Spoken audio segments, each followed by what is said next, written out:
The message came on a cold Tuesday morning. Admiral Hansol was drinking his third cup of coffee when the alarm went off. Red lights filled the command center. Every screen showed the same thing, an incoming signal from deep space. Hansol put down his coffee. He walked to the main display. The signal was weak, breaking apart like static on an old radio. But it was there. Someone was calling for help. The technicians worked fast. They cleaned up the signal, removed the noise, made it clear.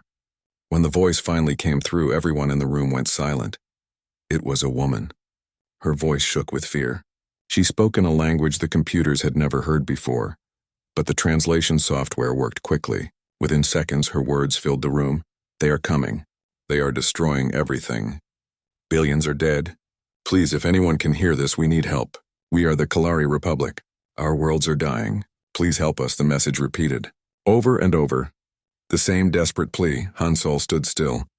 He had heard distress calls before. He had fought in wars that killed millions. But something about this message felt different. The fear in her voice was real. This was not a trick.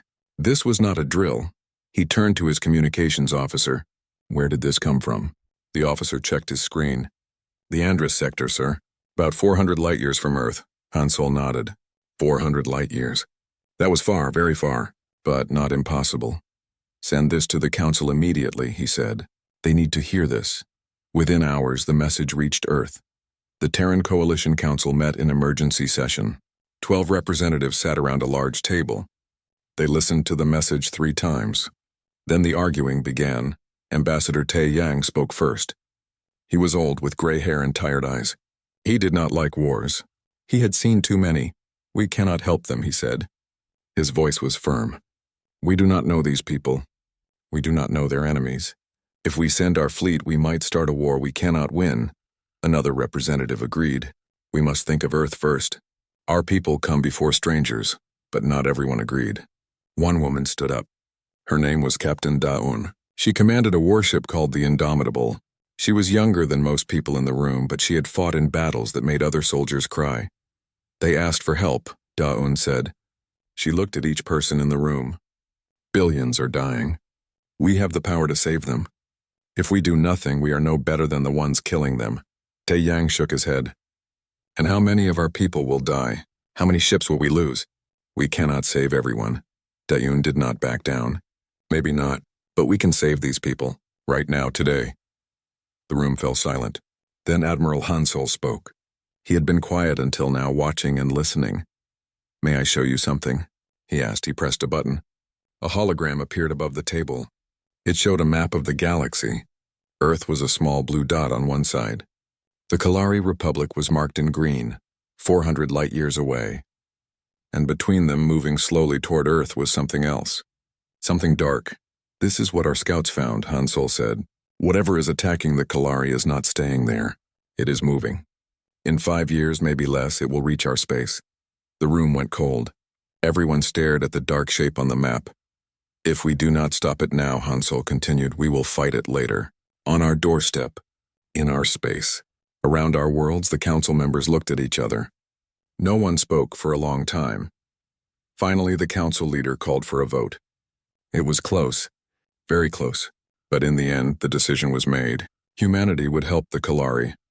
Admiral Hansol was given command of the 7th Battle Fleet.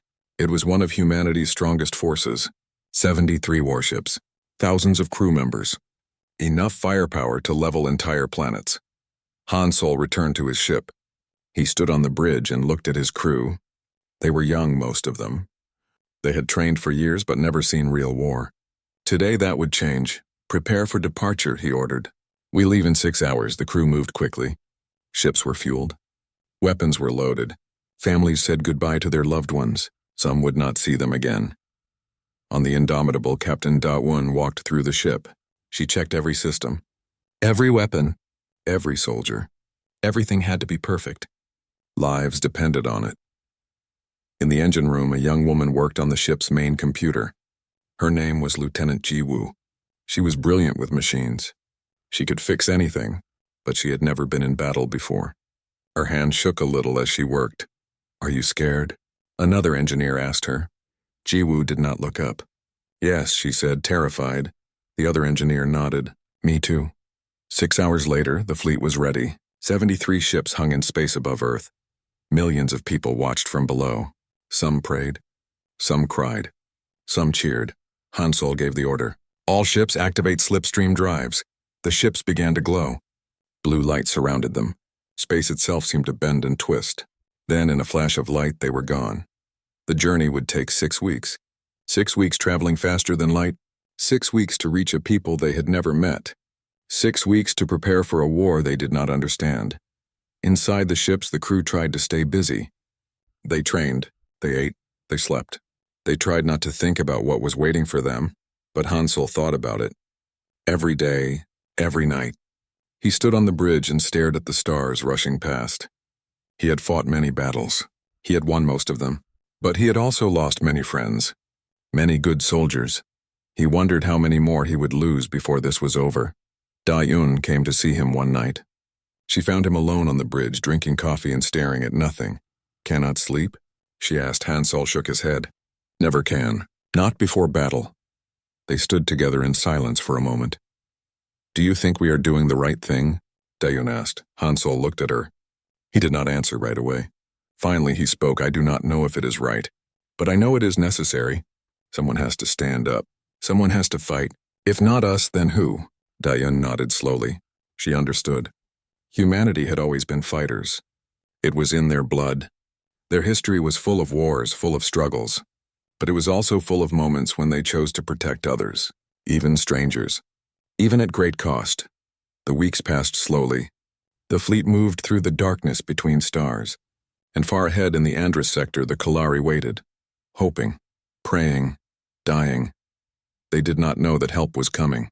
They did not know that humanity had heard their call. They did not know that the Deathworlders were on their way, but they would find out soon. Very soon.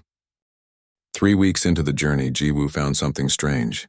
She was working late in the computer room, checking the Kalari message again and again. She wanted to understand these people. She wanted to know who they were saving. But something was wrong with the data. Hidden beneath the distress call, buried deep in the code, she found other files, secret files, encrypted files that the Kalari had not mentioned. Jiwoo worked for hours. Her fingers flew across the keyboard. Lines of code filled her screens. Finally, just before dawn, she broke through the encryption. What she found made her blood run cold. The Kalari had been attacked 2 months ago. 2 months. Not 2 weeks like they had said. They had kept it secret. They had tried to fight alone. And they had lost. Badly, Jiwoo ran to find Captain Da-Yun. She found her in the training room, teaching young soldiers how to fight. "Captain," Jiwoo said, breathing hard, "we need to talk now." Da-Yun saw the fear in her eyes. She dismissed the soldiers and followed Jiwoo to a private room. "Show me," Da-Yun said. Jiwoo pulled up the hidden files on a screen. Da-Yun read them slowly. Her face grew darker with each line. "They lied to us," Da-Yun said quietly. "Not exactly," Jiwoo replied. "They just did not tell us everything. They were ashamed. They thought they could win. By the time they realized they could not, it was too late." Da-Yun stared at the data. "What else does it say?" Jiwoo took a deep breath. "The enemy. They call them the Voidborn. They are not like anything we have seen before. They do not conquer. They consume. Every planet they touch, they strip it clean. They take everything. The metals, the water, the air, even the people. What do they do with the people?" Da-Yun asked, though she was not sure she wanted to know. "They turn them into more Voidborn," Jiwoo said softly. "The bodies are taken apart and rebuilt, made into machines, into weapons, into ships." Da-Yun was quiet for a long time. Then she spoke. "Tell the Admiral. He needs to know this." An hour later, Han Solo sat in his office with Da-Yun and Jiwoo. He read the files carefully. When he finished, he looked up. "Does this change anything?" he asked. "It changes everything," Da-Yun said. "If the Voidborn are this dangerous, we need more ships, more weapons, more soldiers." Han Solo shook his head. "We do not have more. This is what we have. This is what we use." "But sir," Da-Yun started. "No," Han Solo said firmly. "We made a promise. We will keep it. Start preparing the fleet for heavy combat. I want every ship ready for the worst." Da-Yun nodded. She knew better than to argue with Han Solo when he used that tone. The next few weeks were busy. Very busy. Soldiers trained harder. Engineers checked and rechecked every system. Weapons were tested again and again. In the medical bay, doctors prepared for casualties. They set up extra beds. They stocked supplies. They knew many people would be hurt. Some would die.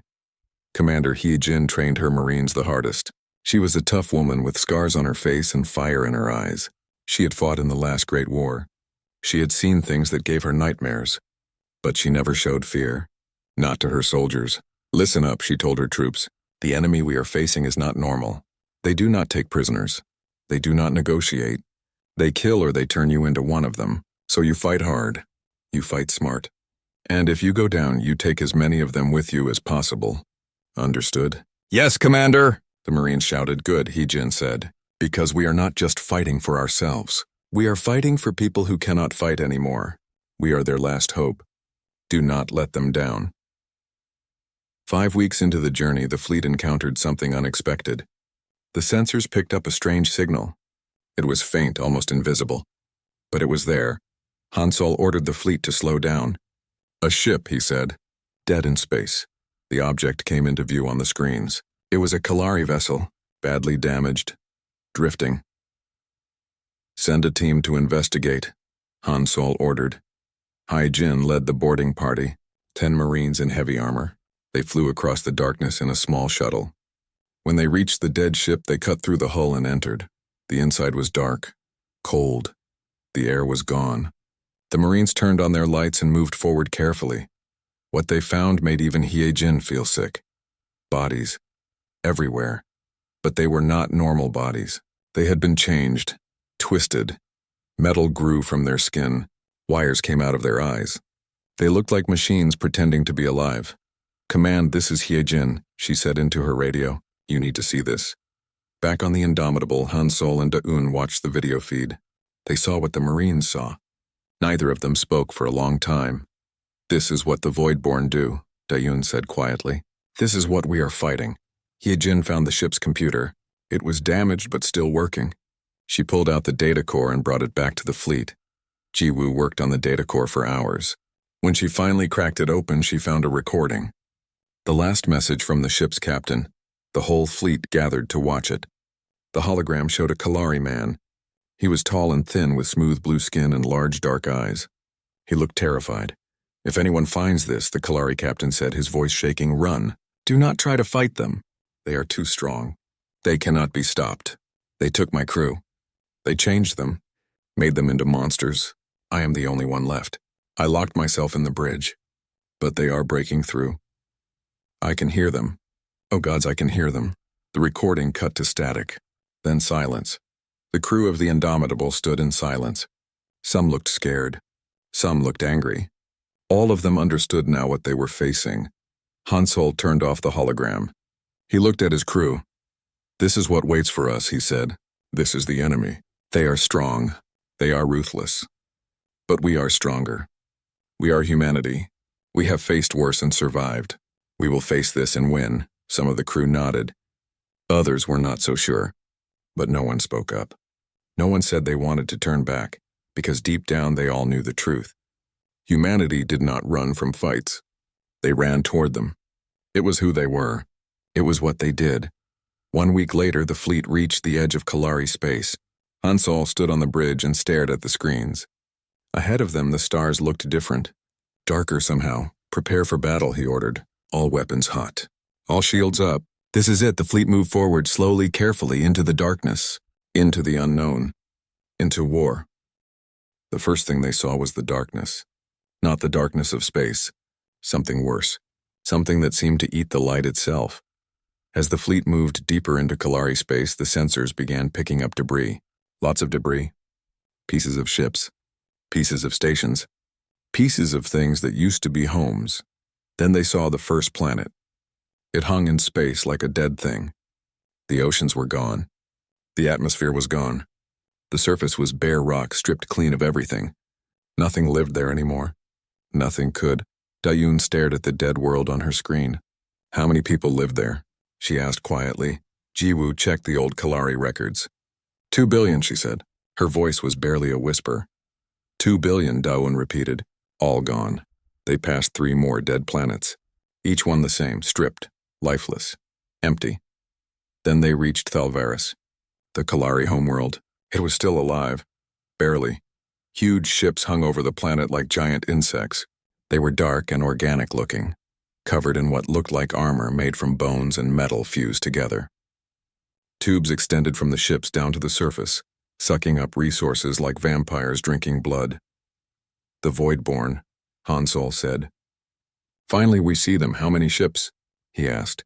The sensor officer counted quickly. 87 capital ships, sir. Thousands of smaller vessels. Maybe tens of thousands, Hansol nodded. He had expected something like this. He turned to his communications officer. "Send a message to all ships. Battle formation. Prepare to engage." But before the fleet could move, the Voidborn detected them. Thousands of small ships broke away from the main swarm.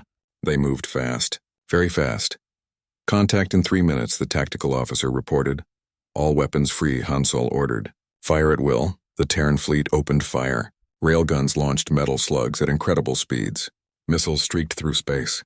Energy beams cut through the darkness. The void lit up like a storm. The first wave of Voidborn ships exploded. Hundreds of them. But more kept coming. Always more. They started firing back. Strange weapons that shot organic projectiles, beams that seemed to rot metal on contact. The Terran shields held. "For now, focus fire on the capital ships," Down ordered. "Take out the big ones." The dreadnoughts turned their main guns toward the largest Voidborn vessels. When they fired, the shots were like small suns. The first Voidborn capital ship exploded. Then another, but the Voidborn adapted. They changed their tactics. They started focusing on the smaller Terran ships. 3 frigates exploded in quick succession. "We are losing ships," the tactical officer reported. "Keep firing," Hansol said. "Do not stop." The battle raged for an hour. Space became a graveyard. Thousands of Voidborn ships were destroyed. But humanity lost ships too. Good ships. Good people. Finally, the Voidborn pulled back. Not because they were beaten, because they were regrouping, learning. "Status report," Hansol demanded. "We lost 5 frigates and 2 destroyers," Dayun said. 1,500 crew members. Dead or missing. Hansol closed his eyes for a moment. 1,500 lives.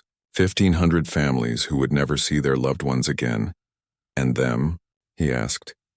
"We destroyed over 2,000 Voidborn ships," Dayun replied. "But they still have tens of thousands more." Before anyone could respond, a new signal came through. Weak, desperate.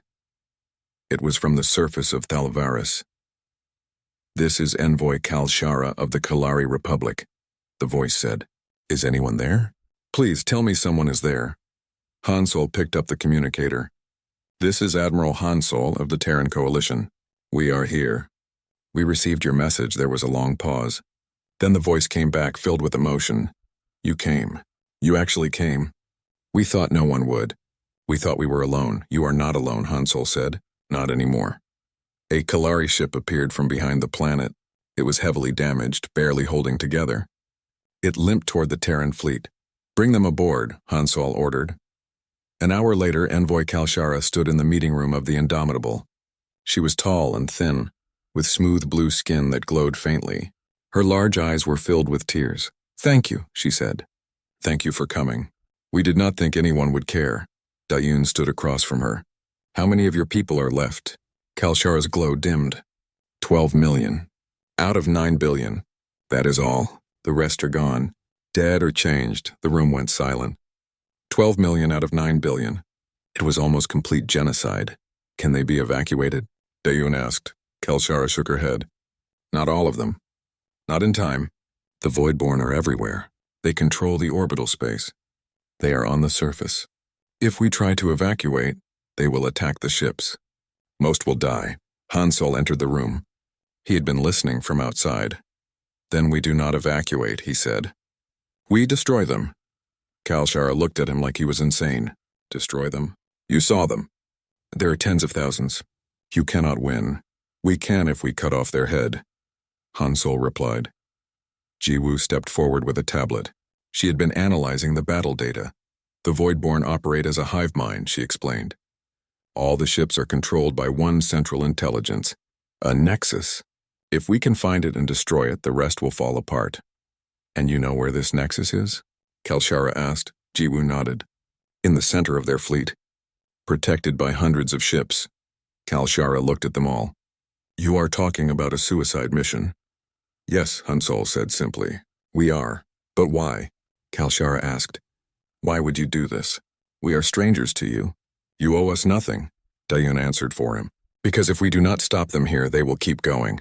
They will reach our worlds. Our people. Better to fight them now while we have a chance. Kalshara stared at them. She was beginning to understand something. These humans were different. They came from a world that had made them hard, strong, fearless. The galaxy called them Deathworlders. Now she understood why. How can I help? Kalshara asked. Tell us everything you know about the Voidborn, Hansol said. Everything. We need every advantage we can get. Kalshara nodded. She began to speak. She told them about the attacks, about the tactics, about the weapons, about the horror of watching her people die. The humans listened. They took notes. They asked questions. And slowly a plan began to form. It was a dangerous plan, a desperate plan. Many would die, maybe all of them, but it was the only plan they had. The plan was simple, terribly simple. The main fleet would attack the Voidborn head-on, drawing their attention. While they were distracted, a small team would slip through the chaos and board the Nexus. Once inside, they would plant a fusion bomb and get out. The bomb would destroy the Nexus. Without it, the Voidborn would fall apart. Simple, but not easy. Commander Hye-jin stood before her Marines. 50 of them, the best fighters humanity had. They wore heavy armor and carried enough weapons to fight a small war, which was exactly what they were about to do. You all know the mission, Hye-jin said. Her voice was calm, steady. We go in, we plant the bomb. We get out. Simple. One Marine raised his hand. And if we do not make it out, Hye-jin looked at him. Then we do not make it out. But the bomb still goes off. The mission still succeeds. That is all that matters. The Marines nodded. They understood. This was a one-way trip. Most of them would not come back. Maybe none of them, but they went anyway. Because that was what soldiers did. Jiwoo was going too. She was scared, more scared than she had ever been. But she was the only one who could interface with the Nexus systems. Without her, the bomb might not work. Dayun found her in the armory, checking her equipment for the 10th time. You do not have to do this, Dayun said gently. Jiwoo looked up. Her hands were shaking. Yes, I do. If I do not go, the mission fails. People die. More people than if I just go. Dayun put a hand on her shoulder. You are braver than you think, Jiwoo laughed. It was not a happy sound. I am terrified. Good, Dayun said. Fear keeps you alive. Use it. The fleet moved into position. 70 ships against tens of thousands. It should have been impossible. But humanity had done impossible things before. All ships, Hansol said over the fleet channel. This is it. This is what we came for. Fight hard. Fight smart. And remember, we are not just fighting for ourselves. We are fighting for people who cannot fight anymore. Make it count. The fleet charged forward. The Voidborn swarm moved to meet them. Space erupted in fire and light. Railguns fired. Missiles launched. Energy weapons burned through the darkness. The Voidborn fired back with their organic weapons. Ships exploded on both sides. While the battle raged, a small stealth ship slipped through the chaos. The Shadow of Terra. It was painted black, covered in technology that bent light around it. To sensors, it was almost invisible. Inside, Hye-jin and her team waited. Jiwoo sat strapped into a seat, watching the battle on the screens. Every explosion made her flinch. 2 minutes to the Nexus, the pilot announced. Hye-jin stood up. Check your weapons. Check your seals. This is it. The Nexus appeared on the screens. It was massive. A sphere of twisted metal and organic matter, pulsing with sickly light. Tubes and wires covered its surface. It looked alive. Wrong. Preparing to breach, the pilot said. The ship fired a magnetic harpoon. It pierced the Nexus hull and pulled them in close. Then the cutting torch activated, burning through the metal. Breach successful. Go, go, go! The Marines poured through the hole. Hye-jin led the way, her rifle raised.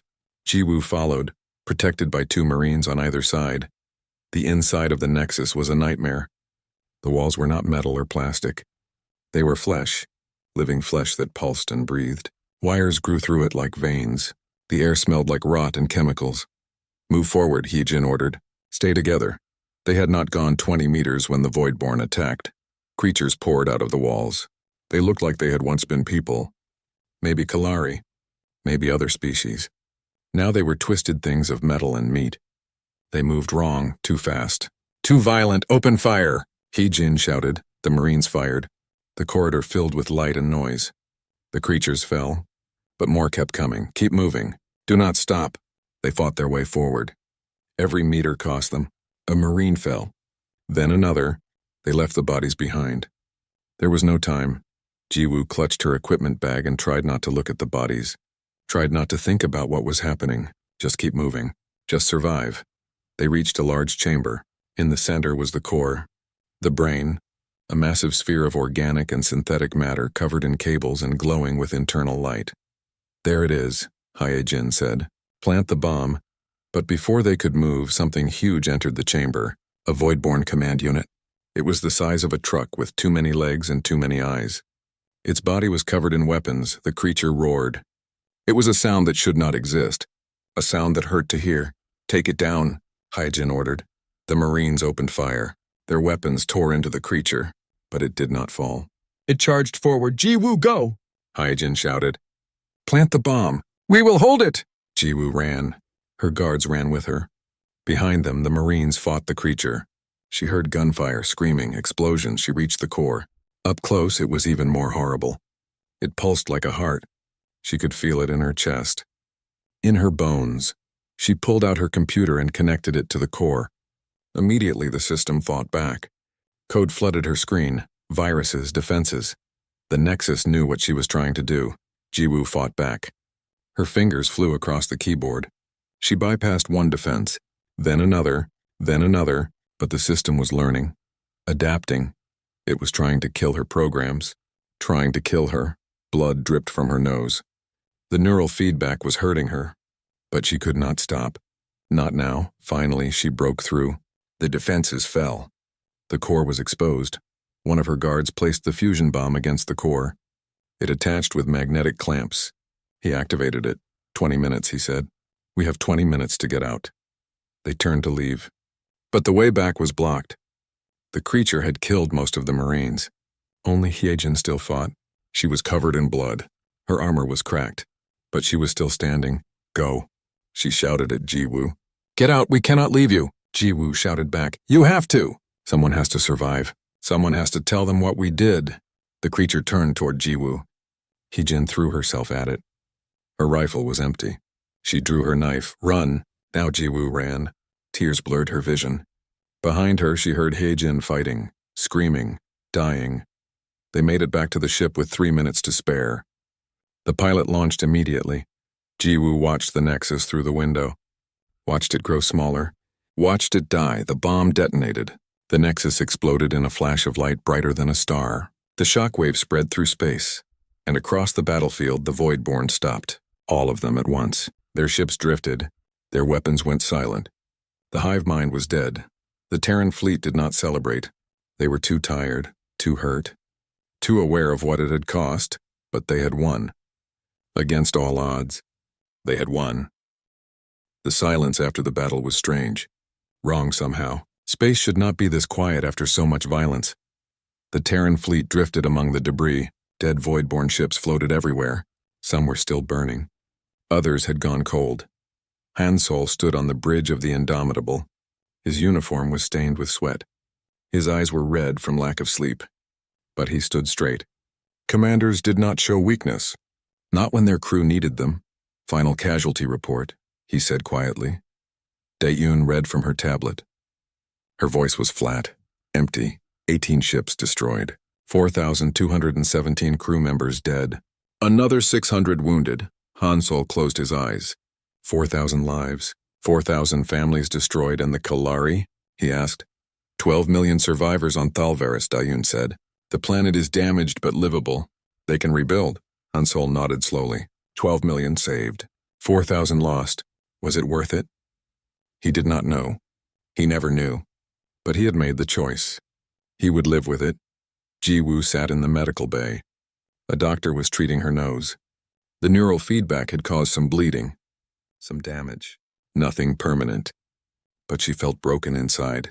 She kept seeing Heejin, kept hearing her voice. Run, now. 43 Marines had gone into the Nexus. 7 came back. 43 families would receive letters. Formal letters with formal words. Your loved one died with honor. Your loved one served with distinction. Empty words for empty homes. Dayun found her there. She sat down beside her. For a long time, neither spoke. Finally, Jiwoo broke the silence. Does it ever get easier? Darren shook her head. No, it does not. You just learn to carry it. I keep thinking about Heejin, about all of them. They died because of me. Because I was not fast enough, not good enough. They died doing their job, Daeun said firmly. Protecting you. Completing the mission. They knew what they signed up for. They made their choice, but that does not make it easier. No, Daeun agreed. It does not. The next day, the fleet held a memorial service. Every crew member who could walk attended. They gathered in the main hangar bay. The bodies of the dead had been prepared, wrapped in flags, placed in tubes for the long journey home. Hansol stood before them all. He did not use notes. He spoke from memory, from the heart. We came here to help people we had never met, he said. People who were dying, who had no hope. We came because it was right, because it was necessary, and we won. But victory always has a price. He looked at the flag-covered bodies. 4,000 good people paid that price. 4,000 families will never be whole again. I cannot tell you that their sacrifice was easy. I cannot tell you it was painless. War is never those things, but I can tell you this. Their sacrifice mattered. Because of them, 12 million people still live. Because of them, a civilization was saved. Because of them, the Voidborn learned that humanity does not abandon those in need. Hansol paused. When he spoke again, his voice was harder, colder. We will remember them. All of them. Every name. Every face. And we will make sure their deaths meant something. That is all we can do. That is all we must do. The ceremony ended. The bodies were loaded onto transport ships. They would go home. They would be buried with honor. Later that day, Envoy Kalshara came to see Hansol. She had requested a private meeting. He agreed. They met in his office. Kalshara's skin glowed brighter now. She looked healthier, less afraid, but her eyes still held sadness. I wanted to thank you, she said, personally, for what you did, for what your people did. Hansol nodded. You already thanked us. Not enough, Kalshara said. Words are not enough. Nothing is enough. You lost so many for us. For strangers, she looked at him. Her large eyes were filled with tears. Why did you come? Why did humanity help us? You had no reason, no obligation. You could have ignored our call. Hansol was quiet for a moment. Then he spoke because no one else would, because someone had to stand up. Someone had to fight, and we have the strength to do it. Kalshara stared at him. That is all? Just because you could? Hansol shook his head. Not just because we could, because we should. Because the strong have a duty to protect the weak. That is what humanity believes. That is what we fight for. Kalshara's glow dimmed. I do not understand you. I do not understand your people. You are willing to die for strangers, to sacrifice so much for others. The galaxy calls you Deathworlders, calls you dangerous. But I think they are wrong. You are not dangerous. You are terrifying. And beautiful, Hansol smiled. It was not a happy smile. We are both. We fight wars with terrible efficiency. We kill when we must, but we also protect, we save. We give strangers hope. That is what makes us human. The Kalari Republic wants to join your coalition, Kalshara said. We want to be part of what you are building. We want to stand with you. Hansol nodded. The council will be pleased. But that was not all Kalshara wanted to say. She pulled out a data pad. Your engineer, Jiwoo. She found something in the Nexus data. Something important. What? Hansol asked. Kalshara showed him the data. There are more. More swarms. Scattered across the galaxy. The one you destroyed was just one of many. Hansol read the report. His face grew dark. How many? At least 9 more, Kalshara said. Maybe more. All operating independently. All consuming worlds. Hansol set down the pad. He had hoped this was over. He should have known better. Wars were never over. They just paused. Then we have more work to do, he said. 2 weeks later, the fleet returned to Earth. The journey home was quieter. more somber. Everyone was tired. Everyone was hurt. But as they approached Earth, something unexpected happened. Thousands of ships came out to meet them. Civilian ships, military ships, ships from every human colony. They formed an honor guard, a corridor of light through space. The 7th Battle Fleet flew through it, heading home. On Earth, millions gathered. In every city, every town, they watched the screens. They saw the battered fleet returning. They saw the bodies of the dead being brought home, and they understood. Humanity had done something important, something that would be remembered. Da-Un stood on the bridge, watching Earth grow larger on the screens. Jiwoo stood beside her. "We did it," Jiwoo said softly. "We actually did it," Da-Un nodded. "We did, but it is not over. It never will be. There will always be another fight. Another enemy. Another call for help, and we will answer," Jiwoo said. "Because that is what we do." "Yes," Da-Un agreed. "That is what we do." The fleet landed. The crew disembarked. Families reunited. Tears were shed. Both happy and sad. But in the command centers, in the meeting rooms, work continued. The Terran Coalition Council met. They discussed what had happened, what it meant, what came next. Ambassador Taeyang spoke first. He still opposed military action, still argued for caution, but even he could not deny what had been accomplished. "The galaxy is watching us," he said. "They see what we did. Some will thank us. Others will fear us. We must be careful. Let them watch," another representative said. "Let them see what humanity stands for. We protect, we save. We fight for those who cannot fight," the council voted. It was not close this time. They voted to create the Terran Intervention Fleet, a permanent force dedicated to responding to threats, to protecting those in need. Da-Un was promoted to admiral. She was given command of the new fleet. Her first mission would be to hunt down the other void-born swarms. To finish what they had started, Han Sol retired. He had fought enough wars, seen enough death. He wanted peace. He deserved it, but he knew peace would not last. It never did. Somewhere in the galaxy, someone would need help, and humanity would answer, because that was what Deathworlders did.